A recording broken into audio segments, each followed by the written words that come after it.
The clash between the Biden administration and Texas spilled out into the open last week when the U.S. Supreme Court ruled that federal authorities could remove razor wire that Texas Governor Greg Abbott had been installing along the border with Mexico to stop the millions of illegal immigrants from crossing over to the United States.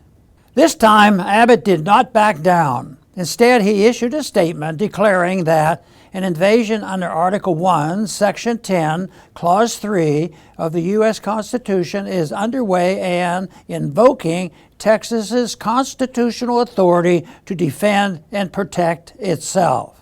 Here, Governor Abbott answers an important question I brought up back in my 1988 U.S. presidential run.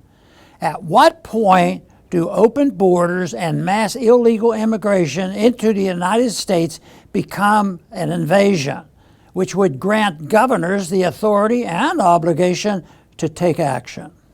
By some estimates, more than 6 million illegal immigrants have crossed into the United States during the 3 years of the Biden administration. These illegals likely mostly came from Mexico and Central America, but the fact is we have no idea how many of them may be arriving from, for example, the Middle East or other war-torn areas of the world.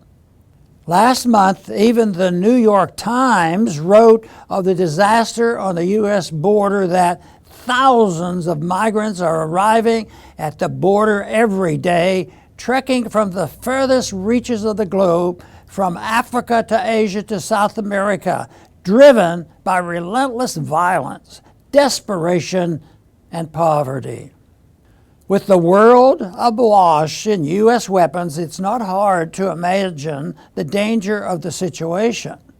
It is a problem that the Biden administration is not willing to tackle, likely for political reasons, particularly in an election year. And Biden found an ally in the U.S. Supreme Court and Chief Justice John Roberts with the ruling that federal agents may begin removing barriers set up by Texas authorities. But the intensity of the dispute became apparent this time when 25 Republican-led states issued statements in support of Texas. It began to look like a showdown, and many even began to invoke words like secession.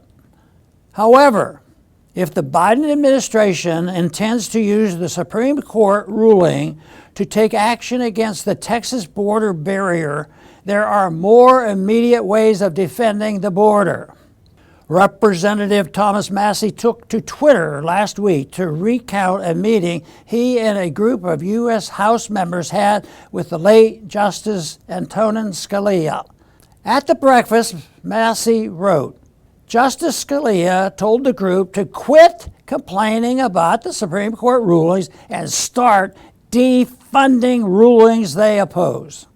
As Massie explained in another tweet, Congress can render the 5-4 Supreme Court decision against Texas irrelevant by simply refusing to fund Biden's removal of border security measures.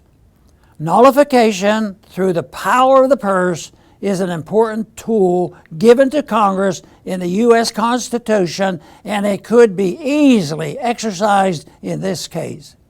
Biden is clearly playing politics with the immigration crisis, claiming last week that as soon as Congress passes yet another immigration reform bill, one that includes $100 billion in military welfare for Ukraine, Israel, and Taiwan, he will take steps to address the border.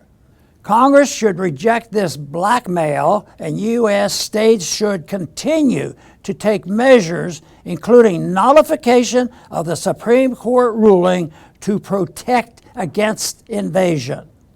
Thanks for listening.